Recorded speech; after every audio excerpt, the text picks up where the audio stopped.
Free shirt. Free shirt. And it looks cool. Don't worry though, this won't have any impact on the review.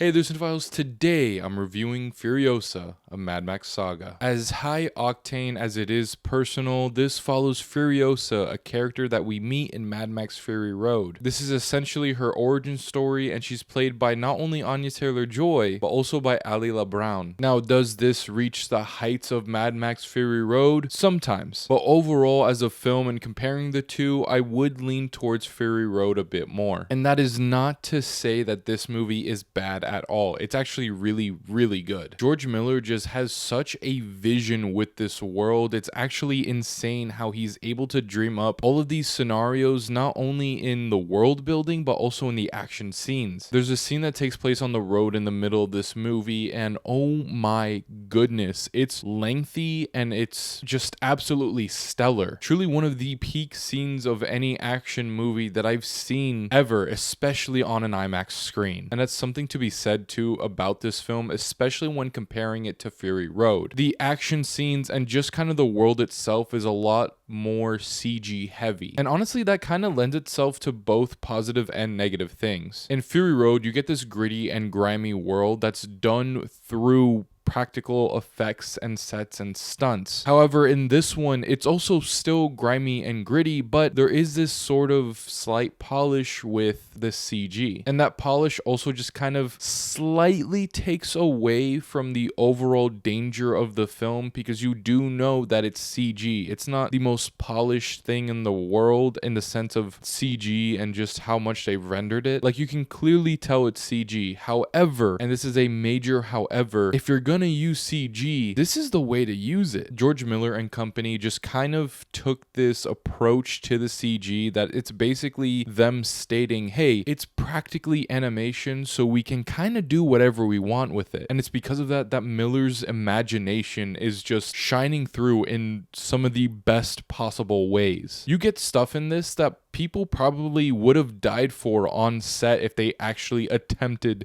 to do any of this. So I'm glad that even if there is much more CG, they're at least using it to its near full capabilities. Because if you're going CG and you're going bonkers, might as well go all the way. But that being said, there is some moments of really rough CGI, and it's like when people are getting on a horse. You kind of see it early on when one character does, and I was worried for a bit, but they got me back. All right, now I want to get back to the characters and performances at hand. Anya Taylor-Joy does so much with so little. I'm sure many of you watching this have already seen the article that states how little she actually talks in the film, but it just goes to show dialogue is not everything, because Anya is just so good in this. And I'm not just saying that because she's my film crush, but genuinely she does deliver a really good performance with so little words spoken and just so much anguish within her and a drive for revenge. You just buy every scene she's in. Moving on to Chris Hemsworth now, he is just chewing up that scenery. As much of a mustache twirling villain as you can get, you can tell that Chris is having so much fun on this set. And there are many times where it's pretty infectious. And it's really cool to see that Anya and Chris kind of do very different roles than they normally do on such a big scale movie like this. But real quick, I want to touch on Aliyah Brown, who plays the younger Furiosa. And honestly, she stole the movie for me. She is absolutely just spectacular in this role. She actually plays Furiosa for like the first 40 to 50 minutes of this movie, and she just knocks it out of the park. Especially when comparing to like other kid actors, she's just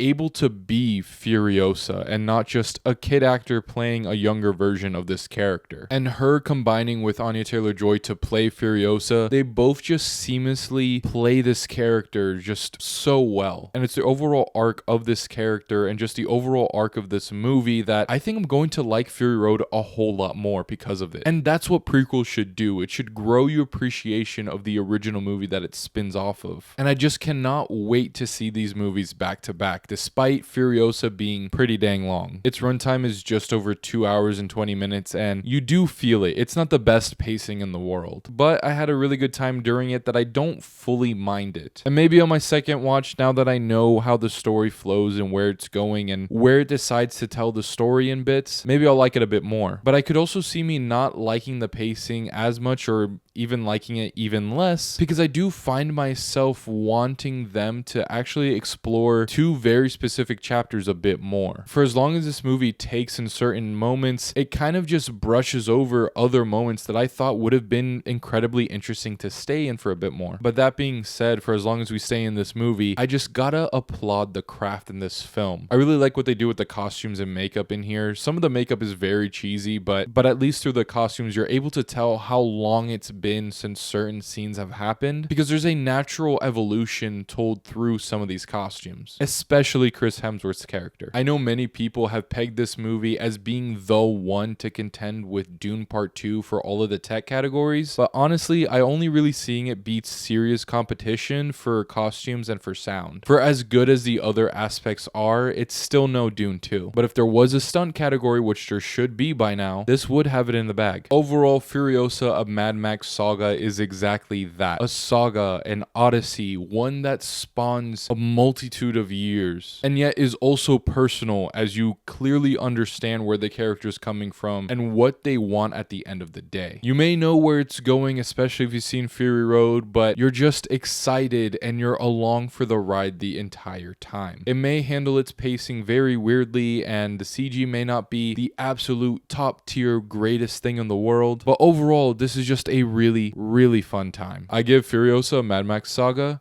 a 3.5 out of 5 stars. Honestly, I could see myself bumping this up on a second watch. It's really good, and I think I do want to see this again. It's just, you really feel the runtime, so it might take me like a week or so to actually want to revisit this. But watching this on the big screen was definitely a treat, and I hope this movie does well at the box office, because I would be interested in a sequel in the overall Mad Max universe, especially if George Miller is directing, because that man he's got to have interesting dreams. I'm sure a conversation with this guy would just be kind of otherworldly. But alright, those are my thoughts on Furiosa: A Mad Max Saga. Be sure to let me know your thoughts down in the comments below. Also, let me know your favorite Mad Max movie. I still haven't seen the original 3, so I definitely gotta check those out now. But as of right now, that means Fury Road is my favorite. As always, thank you guys for liking, commenting, and subscribing. Be sure to stay tuned for more Yeti Films content, and I'll watch you later.